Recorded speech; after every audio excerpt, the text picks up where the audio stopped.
Lucent सामान्य ज्ञान, इससे रिलेटेड जो है इम्पोर्टेंट 40+ क्वेश्चन इस वीडियो में देखने वाले हैं। पहला क्वेश्चन दिया गया है, प्रतिवर्ष बसंत के मौसम में ओजोन छिद्र डैश के ऊपर निर्मित होता है।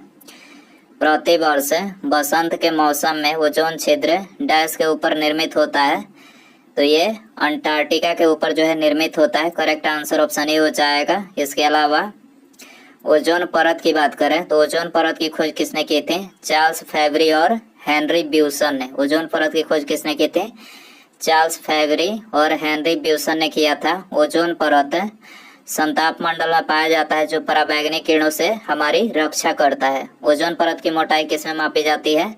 तो डाबसन यूनिट में। ठीक है, आपको याद रखना है ओजोन परत की जो मोटाई होती है वो किस में मापी जाती है? डाबसन यूनिट में मापी जाती है। क्वेश्चन नंबर 2 है, मानव शरीर की सबसे लंबी हड्डी कौन सी है? मानव शरीर की सबसे लंबी हड्डी कौन सी है? तो जांघ की हड्डी, जिसे फीमर बोला जाता है, ये मानव शरीर की सबसे लंबी हड्डी है। इसके अलावा मानव शरीर की सबसे छोटी हड्डी पूछा जाए तो सबसे छोटी हड्डी जो होती है वो स्टेपिस होती है, जो कि कान में पाई जाती है। क्वेश्चन नंबर, इसके अलावा मानव शरीर की बात करें तो मानव शरीर में कुल हड्डियों की जो संख्या होती है वो 206 हड्डियां होती है। मानव शरीर में दोनों पैरों में 60 हड्डियां होती है। ठीक है, एक पैर में 30 हड्डी और एक पैर में 30 हड्डी, दोनों पैरों को मिलाकर टोटल 60 हड्डियां जो है मानव शरीर के दोनों पैरों में होती है। पैर की उंगलियों में 14 हड्डी, तलवे में 5 हड्डी, एड़ी में 7 हड्डी, फीबर, टिबिया, फिबुला तथा पटेला, इनमें जो है एक एक हड्डी होती है। हाथ पैर की हड्डी अनुबंधी कंकाल का उदाहरण है खोपड़ी, कशेरुक दंड, उरोस्ती एवं पसलियों की हड्डियों अक्षीय कंकाल का उदाहरण है। क्वेश्चन नंबर 3 है, निम्नलिखित में से कौन सा तत्व कमरे के ताप पर द्रव होता है? निम्नलिखित में से कौन सा तत्व कमरे के ताप पर द्रव होता है?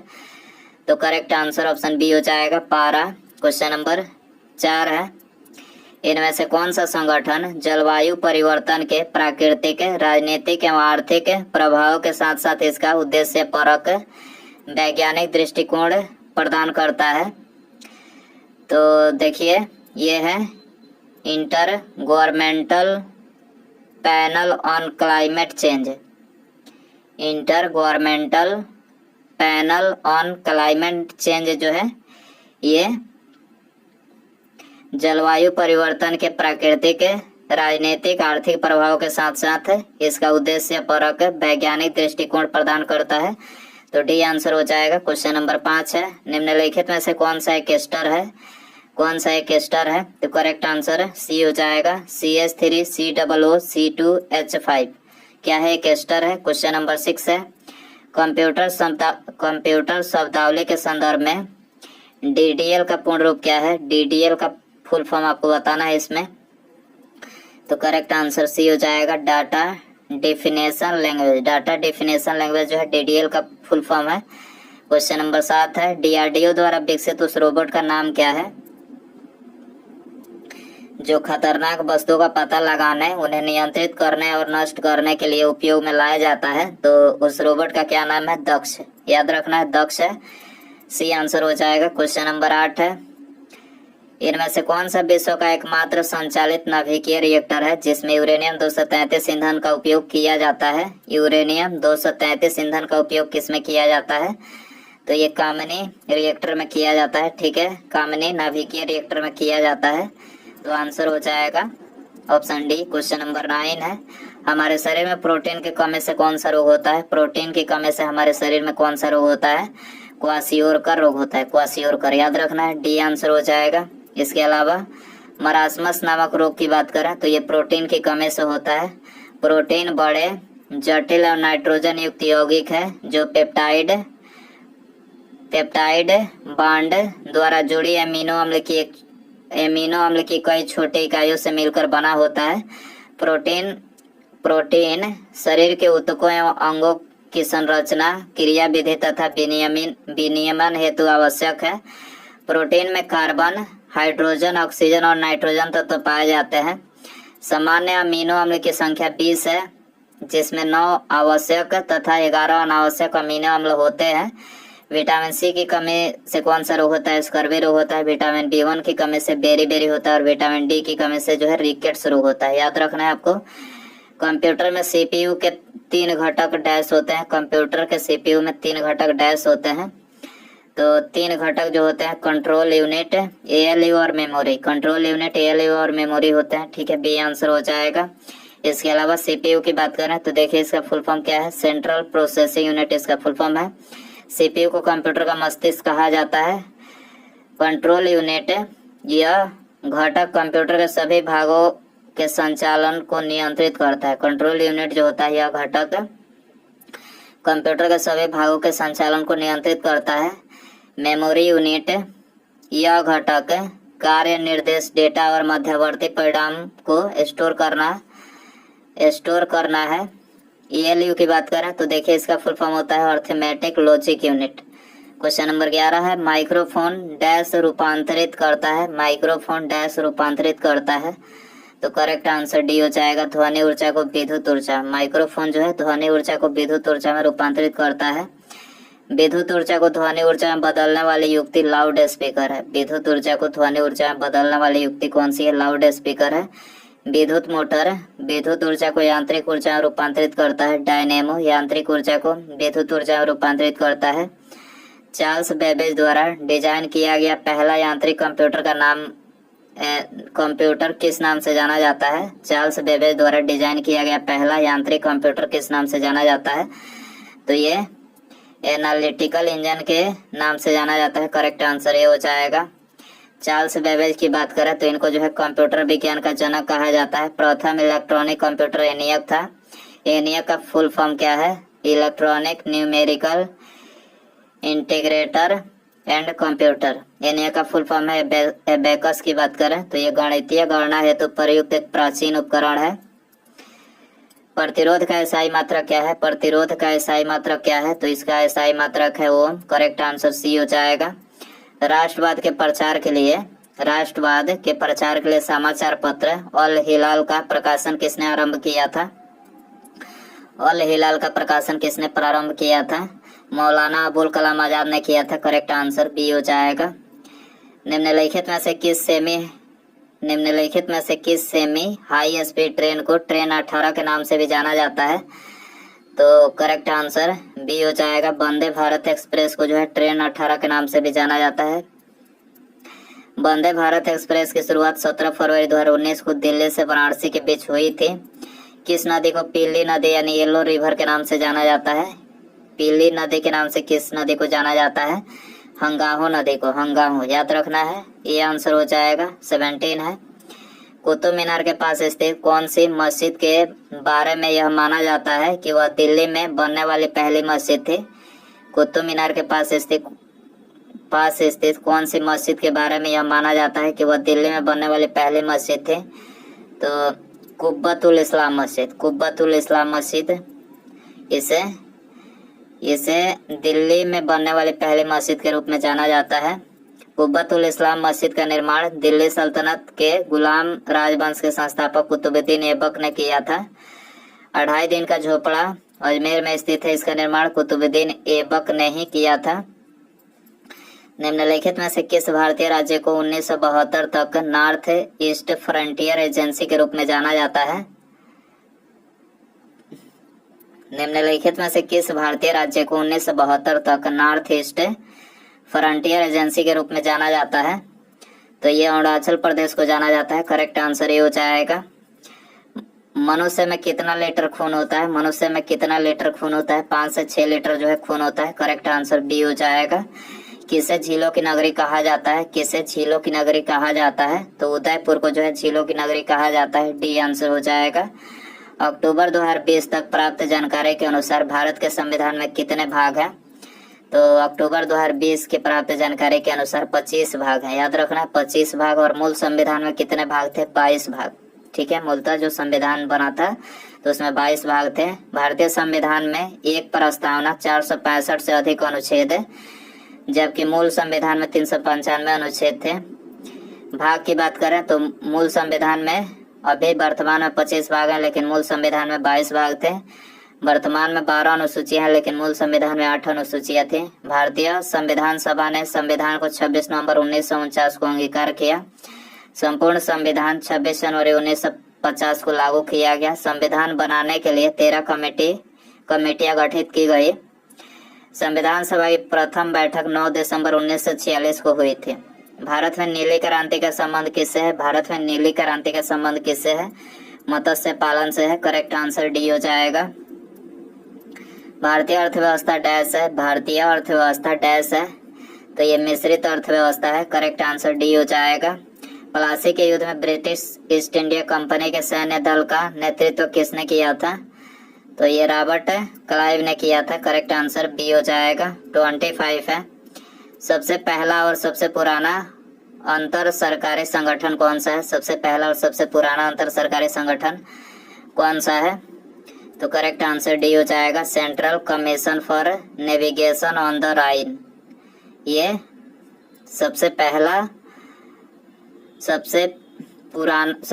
और सबसे पुराना अंतर सरकारी संगठन है।